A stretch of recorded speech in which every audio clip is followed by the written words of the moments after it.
वो कहते हैं ना कि अगर कोई चीज सब्र के बाद आपको मिले तो वो देर पा आपके पास रहती है। ये कहानी है लाहौर कलंदर्स की। लाहौर कलंदर्स पीएसएल के पहले सीजन में आते हैं तो बॉटम में रहते हैं, फिर सीजन 2 आता है बॉटम में रहते हैं, फिर सीजन 3 आता है बॉटम में रहते हैं, फिर सीजन 4 आता है बॉटम में रहते हैं। तो ये जो 4 साल हैं लाहौर कलंदर्स ने क्रिस गेल को, एबी डिविलियर को, ब्रेंडन मैकलम को, किस किस को वो अपनी टीम में लेकर आते रहे हैं। बड़े बड़े दुनिया के प्लेयर्स वो उठाकर लाते रहे हैं, लेकिन उनकी कहानी इतनी ही रही थी कि वो बॉटम पर ही रहते थे, बॉटम से ऊपर वो नहीं जाते थे। पूरा पाकिस्तान मजाक उड़ाता होता था कि लाहौर कलंदर ऐसी टीम है जैसी आईपीएल के अंदर आरसीबी टीम है, ना वो कभी ट्रॉफी जीतेगी ना ये कभी ट्रॉफी जीतेंगे, इन्होंने बॉटम में रहना है और ये टीम सिर्फ इसलिए बनी है कि आके बस भंगड़े शंगड़े डालें, बस इनका काम इतना ही है, बाकी बैठकर ये तमाशा देखें या फिर ये तमाशा करें तो बाकी सारे देखें, क्योंकि ये जीतने वाले लोग नहीं है, ये बॉटम में ही रहेंगे। फिर आता है पीएसएल का 5वां साल, तो ये टीम सबको सरप्राइज करते हुए रनर अप हो जाती है। फिर सीजन 6 आता है और ये टीम 5वीं पोजीशन पर दोबारा से चली जाती है और फिर कहा जाता है, कहा था ना कि लाहौर कलंदर कभी जीतेगा नहीं, ये इसकी कहानी यूं ही रहनी है। फिर आ जाता है जी सीजन 7, मिल जाती है शाहीन शाह अफरीदी को कप्तानी। तो सबने कहा कि यार एक छोटा सा बच्चा इन्होंने कप्तान बना लिया है, उसने करना ही क्या है, ये पहले ही बॉटम में रहते हैं तो इनसे ज्यादा तवक्कुआत लगाने की जरूरत है ही नहीं है, बस लाहौर वाले ही हैं जो इनके पीछे पीछे चल रहे होते हैं, क्योंकि वो भी उनकी भी मजबूरी है कि लाहौर की टीम है इसलिए लाहौर का साथ देते हैं। फिर शाहीन शाह अफरीदी पीएसएल की तारीख का सबसे कम उम्र तरीन कप्तान बनता है जो कि पीएसएल का टाइटल जीतता है। फिर उसके बाद शाहीन कहता है कि मैं फिर से आया हूं, शाहीन फिर कप्तान होता है, फिर टाइटल जीतता है।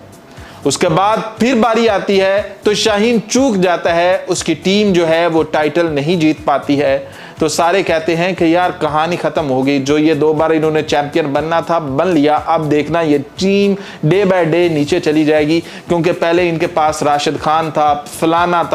था, तो राशिद खान भी नहीं है, डैरल मिचेल भी नहीं है, सैम बिलिंग्स भी नहीं है, यानी कि बड़े बड़े सारे नाम चले जाते हैं। तो कहते हैं कि यार ये जो सीजन 10 है इनमें तो इनकी कहानी है ही नहीं ना। वो टीम सबसे पहले मुल्तान सुल्तान का काम तमाम करती है, फिर वो पेशावर ज़ल्मी का काम तमाम करती है, फिर वो टीम कराची किंग का काम तमाम करती है, फिर वो टीम इस्लामाबाद यूनाइटेड का काम तमाम करती है और फिर वो फाइनल में क्वेटा ग्लैडिएटर का काम तमाम करती है। ये ऐसी टीम है जिसके खिलाड़ी कभी जा रहे हैं कभी आ रहे हैं, कोई कॉम्बिनेशंस नहीं बन रहा है, लेकिन जो एक समीन राना की बात है कि भैया आपको यहाँ पर कोचेस नहीं चाहिए होते हैं, यहाँ पर आपको जो फ्रेंचाइज क्रिकेट होती है यहाँ पर आपको मोटिवेशन चाहिए होती है, आपको माहौल बनाना पड़ता है। और आज लाहौर कलंदर फिर ट्रॉफी के साथ शाहीन शाह अफरीदी अपनी ट्वीट करता है, गुड मॉर्निंग बोलता है सबको, उसने 3 ट्रॉफीज रखी हुई हैं, यानी कि पीएसएल का वाहिद कप्तान है जिसके पास 3 ट्रॉफीज हैं। वो ट्वीट करता है और कहता है कि गुड मॉर्निंग गाइस, और पूरी दुनिया को फिर सबक जाता है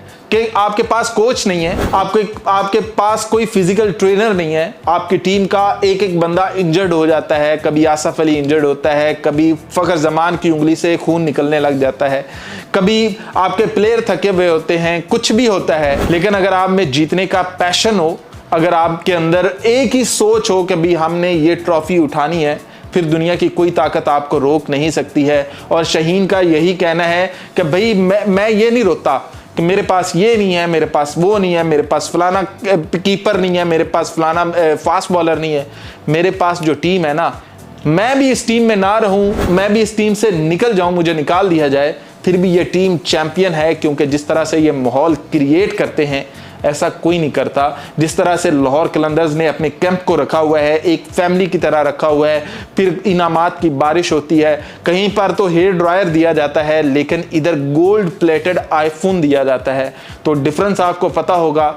पता होगा कि जो ग्रूमिंग होती है वो किस तरह से लाहौर कलंदर कर रहा होता है, और जिस तरह से उन्होंने पहले 4 साल मार खाई है, उसके बाद उन्होंने पूरी दुनिया को बताया है कि टीम ऐसे बनती है, आप जब हार रहे होते हो तो आप सीख रहे होते हो, आपने अपने प्लेयर्स को बुरा भला नहीं कहना होता, आपने सिर्फ सीखना होता है। तो क्या कहते हैं कि मैन ऑफ द सीरीज कौन है, यानी कि इस पूरे टूर्नामेंट का मैन ऑफ द सीरीज कौन है, तो समीन राना है या फिर शाहीन शाह अफरीदी है, बताइएगा जरूर।